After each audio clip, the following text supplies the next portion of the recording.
my channel. If this is your first time stumbling on this channel, my name is Precious. I'm a registered nurse here in Canada. I go by the YouTube name Global Asset Channel. If you've been following my channel, I want to say thank you for being a faithful follower, for your subscription, for sharing, for liking, and for your comments. So on this video, we're going to be continuing part 2 of the international updates with regard to changes that is coming up for international students. Like I mentioned on my first video, or the part 1 of this part 2, the government of Canada, precisely Mark Miller, the Minister of Immigration, sent out some surveys to provinces, to schools, colleges, universities, want to know what the way forward for international students should be. And some of the questions that were asked will be dealing with it, but I thought it will be better for me to play a video from the Canada immigration website, so that you listen to this video. After listening to the video, we can share our thoughts. You can put it on the comment section what you think about it. Is it the right thing? Is it the wrong thing? Where is Canada going with all these cuts, that, reduction in the amount of students coming in? Then we came up with the provincial attestation letter. Now this is where we are, so where are we really going? Where are we actually going? So I want you to listen to the YouTube. I actually went to Canada Immigration's page and I got this news. So listen to these 8 surveys, and if there's any question, put it on the comment section and we'll be able to answer. It's just mind-blowing the way things are going recently. Since January till now, it's been mind-blowing. But one thing I want to tell you is this: no matter the changes, no matter the immigration laws, no matter the rigidity in the regulations, no matter how much people they drop, no matter how they make it stringent, tell yourself this thing: if it's going to be one person, that will be me. If it's going to be one person that will be eligible to come as a student, tell yourself that will be me. Do not give up on your dream. Do not give up on your dream. Hold on to your dream. Work towards it. Fight for it. Keep it alive. And one day, something is going to favor you. So, listen to the news. I am not in your shoes. I'm not in an international student. I was once, like years back, but just the way things has been going presently, like recently, just weakens me. Like I said, I was off my channel for a very long time because I got tired of sharing this kind of news. But again, good times and bad times, we should be together. That's what I just realized. So watch this video and let's take it from there. Okay.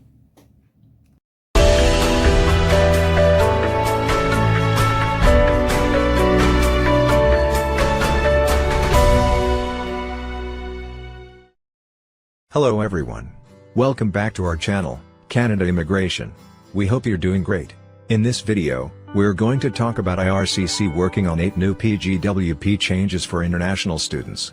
Canada's Immigration, Refugees, and Citizenship Canada is introducing 8 new changes to the post-graduation work permit program. These updates aim to improve the transition from study to work for international students, enhancing their overall experience and opportunities in Canada. If you are interested in this topic, to get all the information, pay attention and watch the video through to the end. Please hit like and subscribe, and don't forget to push the notification bell for an upcoming video. So, without any further delay, let's jump into the video. Immigration, Refugees, and Citizenship Canada is surveying 8 possible changes that are considered for the post-graduation work permit program for international students. These new reforms are being considered to align international students with labor market needs while reducing the overall volume of Pgwp holders. If you any query, please contact us on Instagram and Gmail. These new changes to eligibility criteria are being considered to be implemented for international students already in Canada as well as future cohorts. The Pgwp program has been an important component in attracting international students since it provides work opportunities after the completion of a study program. However, Canada has made major changes to the program this year to crack down on abuse of the system, and now a new 8-point survey has surfaced, indicating that further refinement of this program is under consideration. In this video, let's discuss all the 8 points in the survey and what they could mean for international students in Canada already studying and future foreign students planning to study in Canada.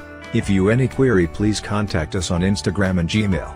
Based on questions asked in the survey to colleges and universities, it looks like students would be required to complete programs that are associated with labor shortages and satisfy new language requirements to qualify for Pgwp after completing their studies. This would suggest programs that are designed to satisfy the educational prerequisites of the positions that are anticipated to experience labor shortages in the future.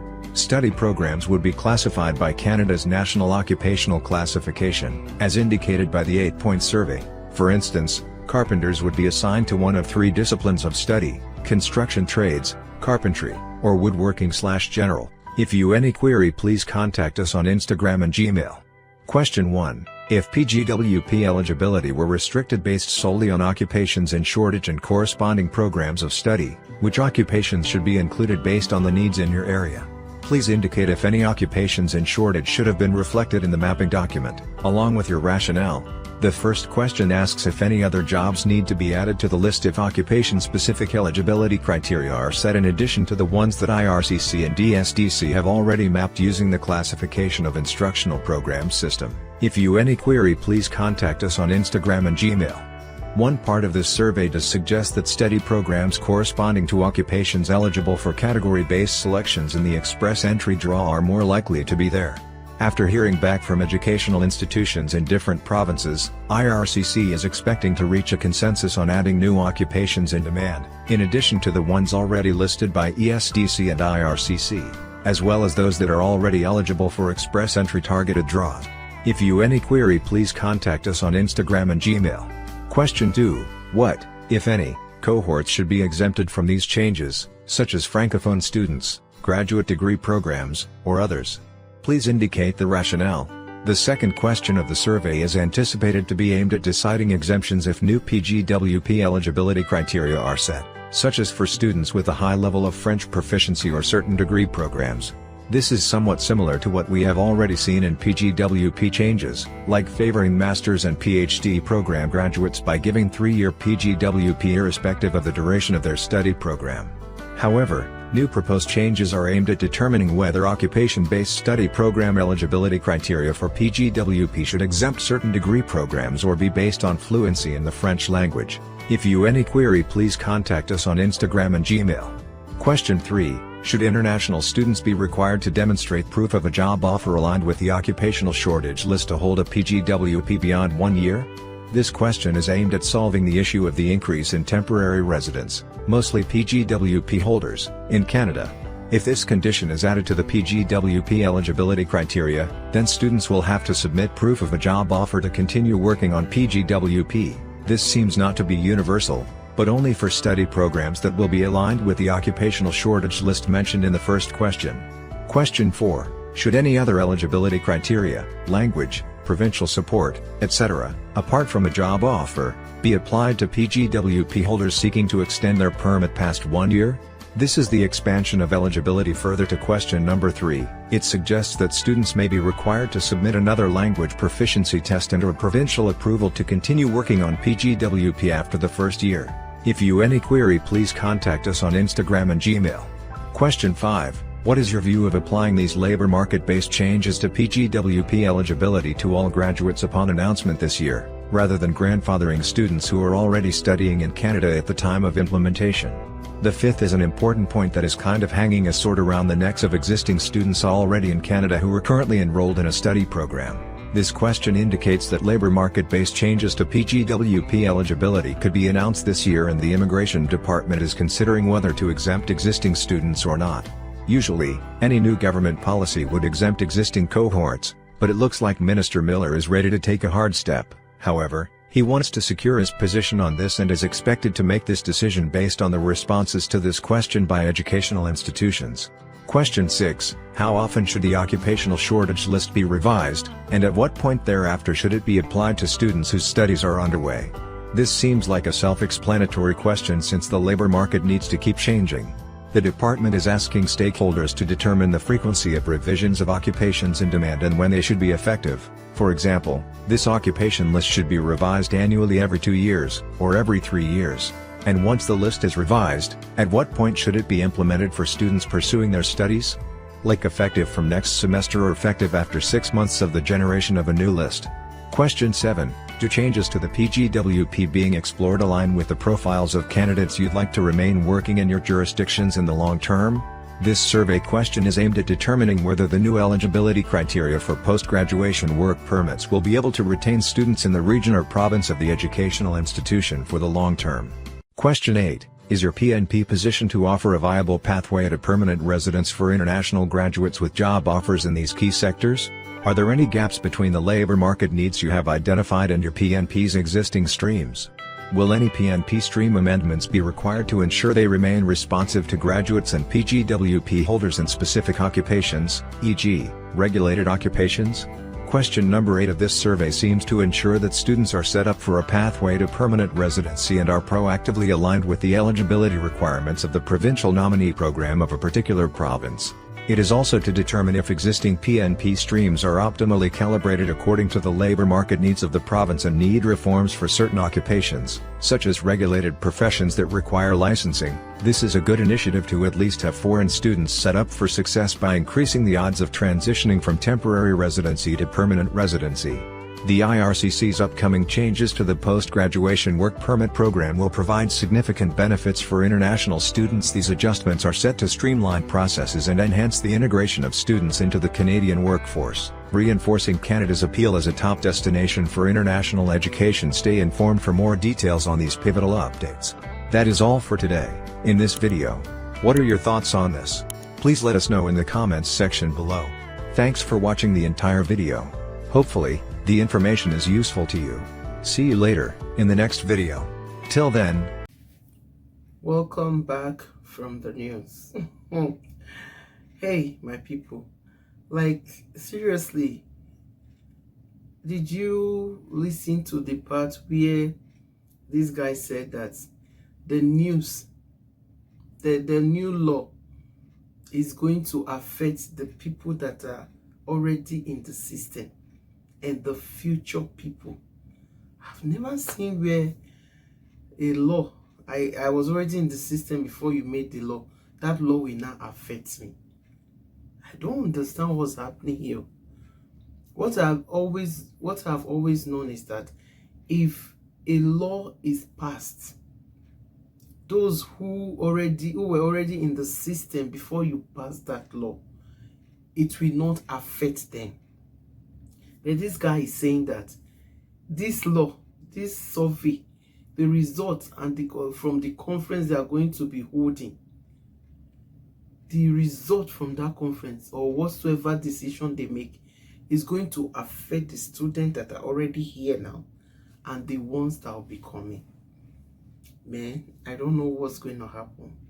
But personally, I think that there might be a protest, because you told me A when I was coming, and because of that A, I carry my money and I put it in the system. Yes, students put money in the system. So all of you there that think that international students come here to exploit and extort Canada, you better stop it too. Because they do not come here to extort and exploit Canada. No, they bring in money. You know, the money amount you pay to study here is like ×5 if you are a Canadian citizen or you are a PRO holder. The amount you pay here as a student in Canada, international students will triple it and sometimes quadruple it. So if you are a citizen of this country and you think that the student who come here with huge amount of money, I'm talking of thousands, in its 40s, in its 50s, minus housing, minus their feeding allowance, you think they just come here to take from the government alone? No, they don't come here to take from the government. The Canadian government invited them to come, gave them visa to come, and they paid. It's just like, give me this, I give you that. They paid for it. So when people begin to make their mouth wag their tongue and their mouth and whatever to say that international students are exploiting Canada, I look at them and I shake my head, because they are very ignorant. They are very, very ignorant to say that. You know, they paid so much.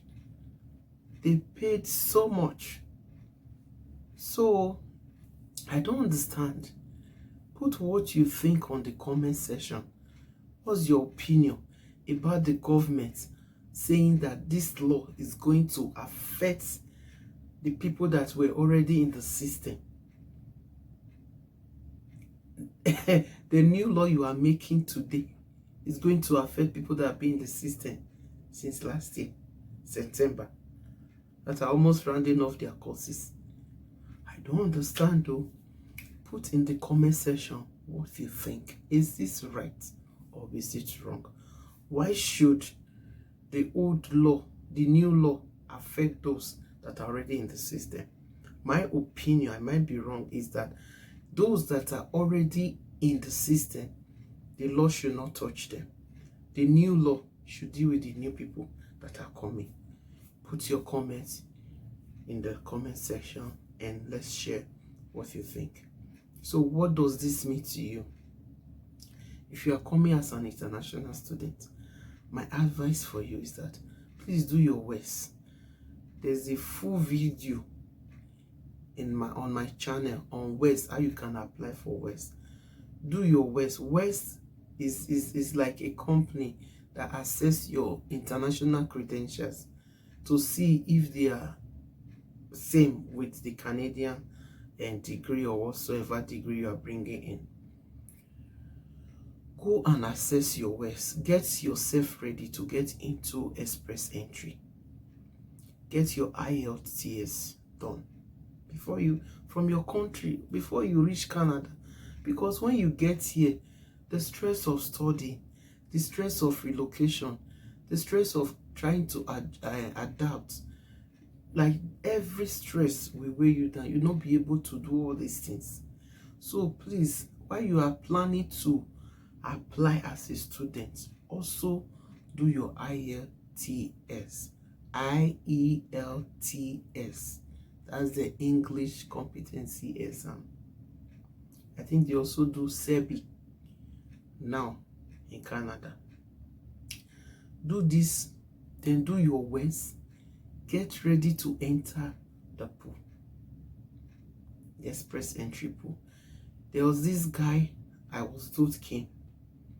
Before he left Nigeria, he did his WEST, he did his IELTS exam, he did everything, got prepared, entered the pool while he was still in Nigeria. He entered the pool from Nigeria. You might not be coming from Nigeria. If you're from Ghana, if you are from Sierra Leone, if you are from Kenya, if you are from Zimbabwe, if you are from UK, if you are from Australia, Austria, New Zealand, wherever you are from, do your exams. Do your WEST assessment. get in the pool. Even if you are coming as a student, get in the pool. So this guy I was talking about got in the pool. After he got his visa, immediately got in the pool. While he was almost done with the first year, he was invited. He got ITA invitation to apply for permanent residency. So he quickly applied, got his permanent residency, and went to the school to say, hey, I'm now a permanent resident of Canada. I cannot pay the 15,000 that I was supposed to pay. So from 15,000, his school fees dropped to 3,000 plus. So you see, be proactive. I've always said in my videos, don't wait until you need those things. Do them and keep them in case of any opening, in case of any opportunity. You will not be running eta-sketa, because most times when this opportunity come, they go very fast. So I see I see a protest coming up in this Canada, because you will not tell me one story and make me pay my money, and then in between you are not telling me another story that I will not be eligible for a postgraduate work permit. Abba, hey, I don't know how this is going to happen. Drop it on the comment section. So this is where we draw the curtain for today. If you have any question, please feel free to ask. Like I said, we've not heard from Mark Miller himself, the Minister of Immigration. We've not heard from him. These are just flying about from the survey that was conducted.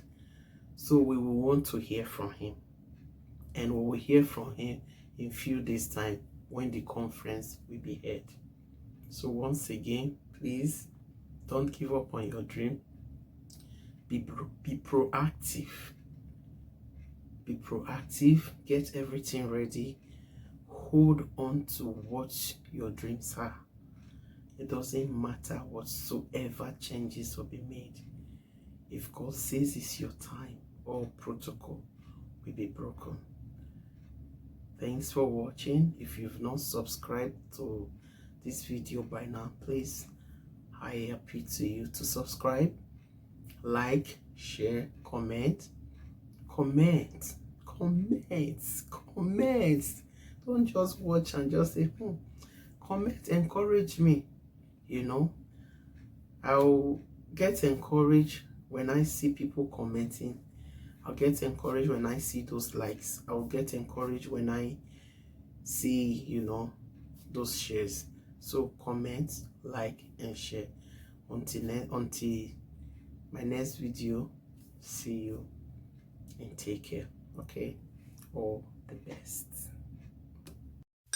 Ijo alayo komole ukuju dada.